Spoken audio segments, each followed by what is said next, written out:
Bulletin के आगाज में आपको बताएं बलोचिस्तान के खराब हालात। बीएनपी मेंगल के सरबराह सरदार अख्तर मेंगल के कौमी असम्बली से इस्तीफे ने इक़्तिदार के ऐवान में हलचल मचा दी। हुकूमत और अपोजिशन दोनों अख्तर मेंगल को मनाने और खदशात दूर करने के लिए सरगर्म। अपोजिशन वफ्द ने एक दिन में 2 मुलाकातें की और अख्तर मेंगल से इस्तीफा वापस लेने पर जोर दिया। वजीर आजम के मुशीर राना सनाउल्लाह की क़यादत में हुकूमती वफ्द से मुलाकात में तय पाया गया कि अख्तर मेंगल वजीर आजम से खुद मुलाकात करके तहफ़्फ़ुज़ात बताएंगे।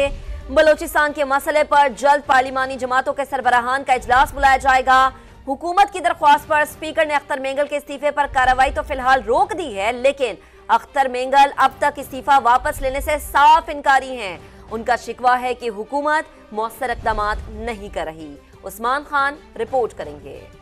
बलोचिस्तान के अहम रहनुमा के कौमी असम्बली की रुकनियत से इस्तीफे पर सियासी हलचल। देरीना पार्लिमानी साथी सरदार अख्तर मेंगल की नाराजगी पर अपोजिशन के साथ साथ हुकूमत भी परेशान। मनाने के जतन जारी। पार्लियामेंट लॉजेस में पहले पीटीआई का वफ्द मिलने पहुंचा। इस्तीफा वापस लेने की दरखास्त। अख्तर मेंगल ने अपना इस्तीफा वापस लेने से इनकार कर दिया।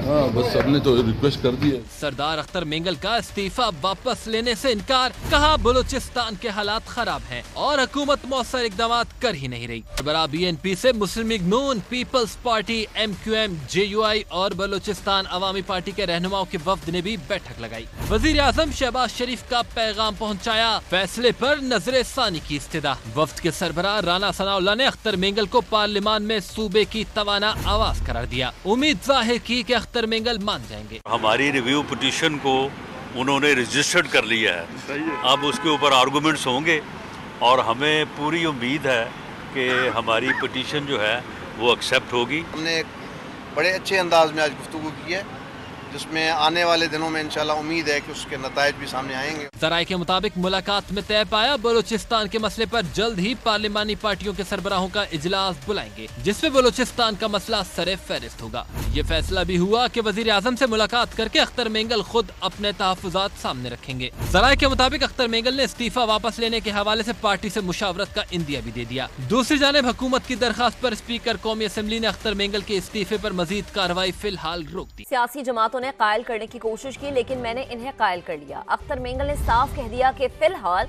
इस्तीफा वापस लेने का इरादा नहीं। बोले बलूचिस्तान के इस्तेहसाल, लापता अफराद और नाइंसाफियों का मामला हर हुकूमत के सामने रखा। शायद वो मेरी बात समझ नहीं पा रहे। मैंने उनको कायल कर दिया। तो क्या आप अपना इस्तीफा वापस ले रहे हैं? अभी तक तो मेरा कोई ऐसा इरादा नहीं। बलूचिस्तान के तमाम इशूज़, वो बलूचिस्तान का इस्तेहसाल, बलूचिस्तान के वसाइल, बलूचिस्तान के साइल, बिलखुसूस सबसे अहम जो है मिसिंग पर्सन, बलूचिस्तान में होने वाली नाइंसाफियों का जिक्र हर हुकूमत के इत्यादियों के सामने मैंने पेश किया। उनको समझ नहीं आ रही, वो समझ नहीं पा रहे। ना ही बलूची में मैंने उनको समझाने की कोशिश की। उर्दू जो यहाँ की कौमी ज़बान है, जब वो ज़बान नहीं समझते तो फिर मेरे पास बोलने के लिए वो कोई ज़बान नहीं। अपोजिशन ने बलूचिस्तान के मसले पर ऑल पार्टीज कॉन्फ्रेंस बुलाने का मुतालबा कर दिया। सियासी जमातों से राबतों के लिए कमेटी भी बना दी। असद कैसर कहते हैं हुकूमत अना से बाहर निकले और पार्लियामेंट में आकर बताए बलूचिस्तान से मुताल्लिक क्या पॉलिसी है। महमूद खान अचकज़ई ने दो टोक कह दिया कि मामला फ़हम व तफ़हीम से हल ना हुए तो हुकूमत को हर सूरत घर भेजेंगे। पीटीआई ने मुल्क भर में जल्द से जुलूस करने का भी ऐलान कर दिया। पाकिस्तान में जो सूरत हाल जारी है, हमारे अलायंस ने उसके ऊपर बड़ी तशवीश का इजहार किया है। हुकूमत पार्लियामेंट में बताए कि वो बलूचिस्तान के बारे में क्या पॉलिसी रखते हैं। बलूचिस्तान के हवाले से ऑल पार्टी कॉन्फ्रेंस होनी चाहिए। खुदारा ईगो से बाहर निकले, संजीदगी के साथ बैठक चाहिए। पाकिस्तान की तमाम पार्टियां आईन की बालादस्ती पे यकीन रखती हैं। हमने ये मुनासिब समझा कि हम अपनी तरफ से नहीं बुलाएंगे एपीसी, सारी पार्टियों से मशवरा करके कमेटी बनाएगी। इस ज़र और ज़ोर की बुनियाद पे लाई गई हुकूमत को हर सूरत में छुट्टी कराएंगे। पहले कोशिश हम करेंगे कि अंडरस्टैंडिंग से हो, तरीके से हो, माहौल से हो। 8 सितंबर को जो जलसा है इस्लामाबाद में, वो हर सूरत में होगा। एडमिनिस्ट्रेशन है अगर उसके रास्ते में रोड़े भी अटकाती है तो हम उसका बिल्कुल ख्याल नहीं करेंगे। अख्तर मेंगल साहब का जो इस्तीफा है एक इंतहाई अलार्मिंग सी चीज़ है। इनकी बहुत बड़ी कॉन्ट्रीब्यूशन है, उनकी फैमिली की कॉन्ट्रीब्यूशन है पाकिस्तान की तारीख में। बलूचिस्तान और खैबर पख्तूनख्वा में हालात इंतहाई संगीन, हुकूमती रिच खत्म हो चुकी। मौलाना फजलुर रहमान कहते हैं अरकान पार्लियामेंट फॉर्म 45 या 47 वाले सही, अब इसी ऐवान पर एतमाद करना होगा। हम मुल्क की खातिर ताउन करने को तैयार हैं, मगर आज सियासतदानों को साइड लाइन किया जा रहा है। पार्लियामेंट का कोई किरदार नहीं रहा। सियासी क़यादत को गैर जरूरी समझना हिमाकत होगी। पार्लियामेंट से पैगाम जाना चाहिए कि सियासतदानों को बाइख्तियार बनाकर मामलात इनके हवाले किए जाएं, वही मसाइल हल कर सकते हैं।